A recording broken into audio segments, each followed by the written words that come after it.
ನಾನಿವತ್ತು ದಸರಾ ಜೊತೆಗೆ ಮಹಾರಾಜರ ಬಗ್ಗೆ ಮಾತನಾಡೋದಕ್ಕೂ ಇದೇ ಕಾರಣ ಆಗಿತ್ತು. ಭಾರತೀಯನ ಒಂದು ನ್ಯೂನ್ಯತೆ ಏನು ಅಂತ ಹೇಳಿದ್ರೆ ಅವನ ಇತಿಹಾಸನ ಬೇಗ ಮರೆತು ಹೋಗ್ಬಿಡ್ತಾನೆ. ನಿಜ ಇತಿಹಾಸನ ಬಹಳ ಬೇಗ ಮರೆತು ಹೋಗ್ಬಿಡ್ತಾರೆ.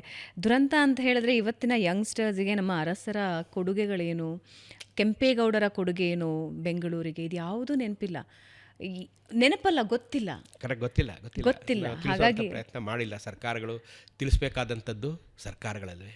ಸರ್ಕಾರಗಳು ಈಗ ಒಂದು ಇಲಾಖೆ ಮಾಡ್ಕೊಂಡಿವೆ.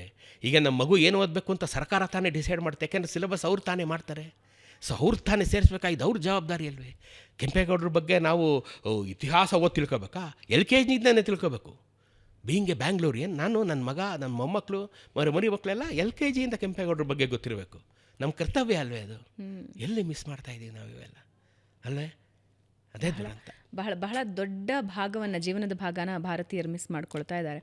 ಯಾಕೆ ಹೆಂಗಾಗುತ್ತೆ ಧರ್ಮೇಂದ್ರ ಕುಮಾರ್ ಅವರೇ? ನಾನು ನಿಮ್ಮ ಎಲ್ಲ ಎಪಿಸೋಡ್ಸನ್ನು ನಾನು ನೋಡಿದಾಗ ಜ್ಞಾನ ಎಷ್ಟು ನಮ್ಮ ಸುತ್ತಮುತ್ತನೇ ಇದೆ ಅಂತ ಅರ್ಥ ಆಗುತ್ತೆ. ಬೆಂಗಳೂರಿನಲ್ಲಿ ಒಂದು 4 ಸುತ್ತಿದ್ವಿ ಅಂದರೆ ಬೆಂಗಳೂರಿನ ಇತಿಹಾಸ ತಿಳ್ಕೊಳ್ಳೋ ಕುತೂಹಲ ಮೂಡುತ್ತೆ. ಮೈಸೂರು ಕಡೆನೋ, ಬಳ್ಳಾರಿ ಕಡೆನೋ, ಮತ್ತೊಂದು ಕಡೆನೋ, ಕಲಬುರಗಿ ಕಡೆನೋ ಹೋದರೆ ಅಲ್ಲಿನ ಇತಿಹಾಸ ತಿಳ್ಕೊಳ್ಳೋದಕ್ಕೆ ಆಗತ್ತೆ. ಆದರೆ ಈ ಭಾರತೀಯರಿಗೆ ಯಾಕಿಷ್ಟು ನಿರ್ಲಕ್ಷ್ಯ? ಇತಿಹಾಸ ತಿಳ್ಕೊಳ್ಳೋ ವ್ಯಕ್ತಿಗಳು, ಅದರ ಬಗ್ಗೆ ಆಸಕ್ತಿ ಇರೋ ವ್ಯಕ್ತಿಗಳು ಹೆಕ್ಕಿ ತೆಗಿತಾರೆ ಎಲ್ಲವನ್ನು. ನೀವು ತೆಗಿತಿರೋ ಹಾಗೆ ಎಲ್ಲೋ ಅಡಗಿರೋ ವಿಷಯಗಳನ್ನು ಹೆಕ್ಕಿ ತೆಗಿತಾರೆ. ಆದರೆ ನಾನು ಬೇರೆ ಬೇರೆ ದೇಶಗಳಿಗೆ ಹೋದಾಗ ಆ ದೇಶಾಭಿಮಾನ ಮತ್ತು ದೇಶದ ಇತಿಹಾಸದ ಬಗ್ಗೆ ಇರುವ ಗೌರವ ನಮ್ಮ ಭಾರತೀಯರಿಗೆ ಬಹಳ ಕಡಿಮೆ ಇದೆ ಅನಿಸುತ್ತೆ.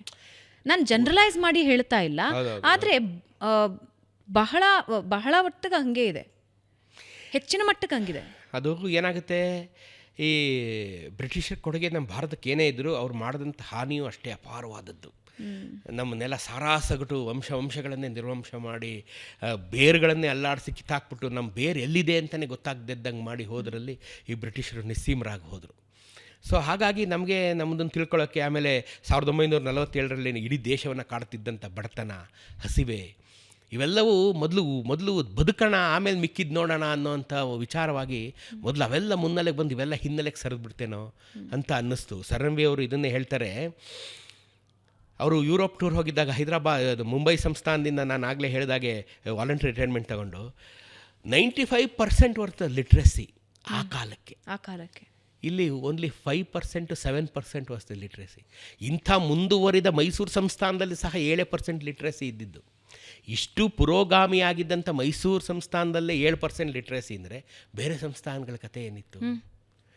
ಆಗ ಸರ್ ಎಂ ವಿ ಅವರು ಬಂದು ಇಲ್ಲಿ ಕಡ್ಡಾಯ ಶಿಕ್ಷಣ ತರಬೇಕು ಅಂತ ಯೋಚನೆ ಮಾಡ್ತಾರೆ. ಪ್ರತಿಯೊಬ್ಬರನ್ನು ಸ್ಕೂಲಿಗೆ ಕಳಿಸ್ಬೇಕು ಅಂತ ನಾಲ್ವಡಿ ಕೃಷ್ಣರಾಜ ಒಡೆಯರ್ ಕಾನೂನೇ ಮಾಡಿಬಿಡ್ತಾರೆ. ಕಡ್ಡಾಯ ಶಿಕ್ಷಣದ ಕಾನೂನು, ವಯಸ್ಕರ ಶಿಕ್ಷಣ, ಇವೆಲ್ಲವನ್ನು, ಆಮೇಲೆ ಬ್ರೈಲ್ ಲಿಪಿ, ಡೆಫ್ ಅಂಡ್ ಡಮ್ ಸ್ಕೂಲು, ಪ್ರತಿಯೊಂದನ್ನು ನಾಲ್ವಡಿ ಕೃಷ್ಣರಾಜ ಒಡೆಯರ್ ತರ್ತಾರೆ. ಇದನ್ನೆಲ್ಲ ನೀವು ಕಡ್ಡಾಯ ಮಾಡಲೇಬೇಕು. ನೋಡಿ, ಒಂದು SLC ಎಕ್ಸಾಮ್ ಬರೆಯೋಕ್ಕೆ ನಮ್ಮ ಮಕ್ಕಳು ಮದ್ರಾಸ್ಗೆ ಹೋಗಬೇಕಾಗಿತ್ತು. ಅದನ್ನು ನಮ್ಮ ಹಡ್ಸನ್ ಗೊತ್ತಲ್ಲ, ನಮ್ಮ ಹಡ್ಸನ್ ಸರ್ಕಲ್ ಚರ್ಚ್ ಇದೆಯಲ್ಲ, ಅವರೇ ಹಡ್ಸನ್ನು ಮೊದಲ ದನಿ ಎತ್ತಿದ ಪುಣ್ಯಾತ್ಮ ಹಡ್ಸನ್. ಯಾಕೆ ನಾವು ಮದ್ರಾಸಿಗೆ ಹೋಗ್ಬೇಕು? ನಮ್ಮ ಮಕ್ಳು ಯಾಕೆ ಮದ್ರಾಸಿಗೆ ಹೋಗ್ಬೇಕು?